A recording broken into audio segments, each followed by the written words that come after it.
Em plena era de informação descentralizada, a Secom ainda acha que pode te enganar dizendo que o imposto não é para você, é para os ricos. Este é o Visão Libertária, sua fonte de informações descentralizadas e distribuídas. Ajude a propagar as ideias da liberdade. Deixe o seu like e compartilhe com seus amigos. Um artigo seu pode virar vídeo aqui também, sabia? Este artigo foi sugerido por Meteorito de Pegasus, escrito por Supremo Tripanosomo Federal, revisado e narrado por Gordinho Caipira. Nos últimos meses, o governo brasileiro enfrentou turbulências significativas ao tentar implantar medidas que intensificam o rigor na arrecadação do imposto de renda e ampliam a fiscalização sobre transações realizadas pelo Pix. Embora as autoridades insistam que tais ações visam apenas os mais ricos, a repercussão popular revela outra realidade. A tentativa de suavizar a narrativa por meio da Secretaria de Comunicação Social, SECOM, expõe um governo que luta para retomar o controle sobre uma população cada vez mais cética, conectada e ciente de seus truques. Um levantamento do jornal O Globo revelou que na última semana, postagens críticas ao governo sobre o tema acumularam 25 milhões de visualizações, algo que parece ter forçado o governo a tomar uma atitude. Sidônio Palmeira, atual comandante da SECOM, já articula estratégias para conter as supostas fake news, incluindo uma campanha urgente com agências aliadas. Segundo ele, é fundamental agir com rapidez e criatividade. Não podemos deixar a fake news entrar sozinha. Primeiro você precisa passar a verdade, depois desfazer a mentira, afirmou. A confusão surgiu após a Receita Federal anunciar a obrigatoriedade de comunicação por parte de instituições de pagamentos de transações acima de R$5 mil por mês, realizadas por pessoas físicas. A medida inclui diversas formas de movimentação financeira, motedes, saques e depósitos. Lula também se pronunciou sobre o ocorrido. Em suas redes sociais, o Molusco realizou uma transferência via Pix para a Arena Corinthians, ironizando a suposta cobrança de impostos. Vale ressaltar que o Lula doou R$ 1.013, um valor 5 vezes menor que o sujeito à taxação. Até o ministro Tachad quis auxiliar a ala de propaganda do governo, dizendo que está circulando uma fake news que prejudica o debate público e a democracia. Claro, estava sentindo falta do discurso de democracia fragilizada ou em risco. O governo tentou a todo custo anestesiar a população, afirmando que a medida não representa um novo imposto, mas sim o cumprimento das obrigações fiscais já previstas em lei. No entanto, a resistência popular ao que foi percebido como uma manobra arrecadatória traz ecos do episódio da taxa das blusinhas, em que a isenção de $50 para compras internacionais foi revogada sob a promessa de que apenas empresas ricas seriam afetadas. Na prática, ambos os casos desmentem a retórica oficial. Assim como pequenos consumidores sentiram diretamente o impacto do aumento dos preços em compras online, ao perderem acesso a produtos acessíveis da China, trabalhadores informais e pequenos comerciantes que utilizam o Pix para receber pagamentos encontram-se agora na mira de um sistema tributário implacável. A incerteza sobre quem a Receita Federal considera obrigado a pagar a taxa apenas alimenta o pânico. Será que quem ganha R$ 2.800 mensais terá o seu Pix taxado?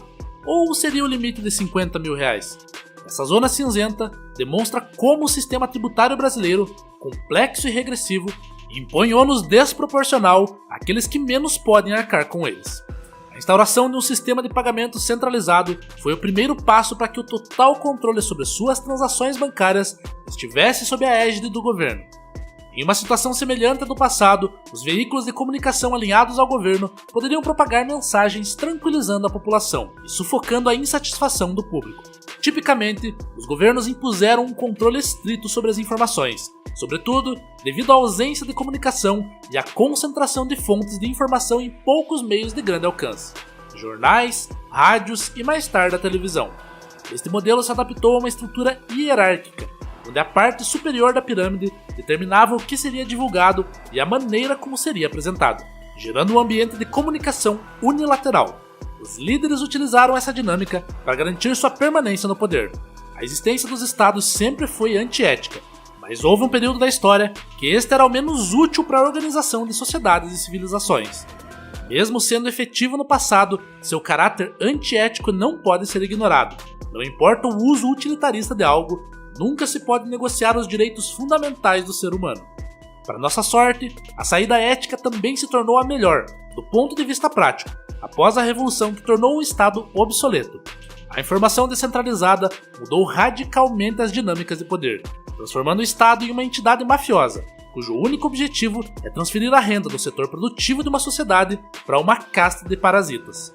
As redes sociais e aplicativos de mensagem transformaram cidadãos comuns em agentes de disseminação de informação, permitindo a circulação de narrativas alternativas que desconstroem as versões oficiais. Um verdadeiro livre mercado de informações. As ações da SECOM para desmentir o imposto sobre o Pix ou rotular críticas como fake news enfrentam um desafio insuperável: a falta de confiança pública.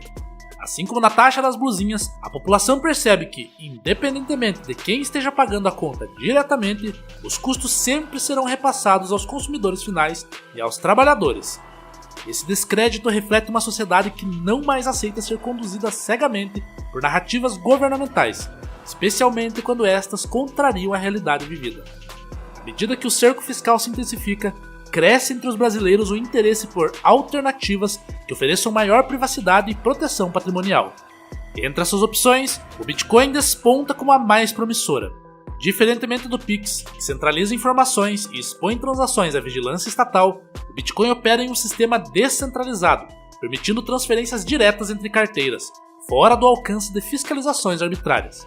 O Bitcoin, ao contrário do real, é imune a qualquer interferência governamental, seja ela de cunho taxativo ou uma má decisão fiscal que afeta o seu poder de compra. Ele oferece uma alternativa descentralizada que está fora do controle estatal, sendo uma das formas mais eficientes de garantir que o seu capital não seja degradado por políticas fiscais e monetárias irracionais.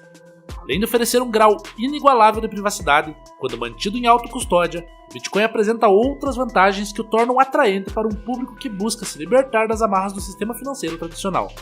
Sua escassez programada o torna uma moeda deflacionária, protegendo o patrimônio contra a corrosão causada pela inflação.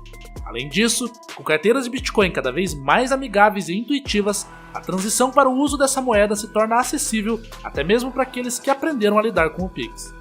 Se há um legado positivo do Pix, é o fato de ter familiarizado os brasileiros com a ideia de pagamentos digitais.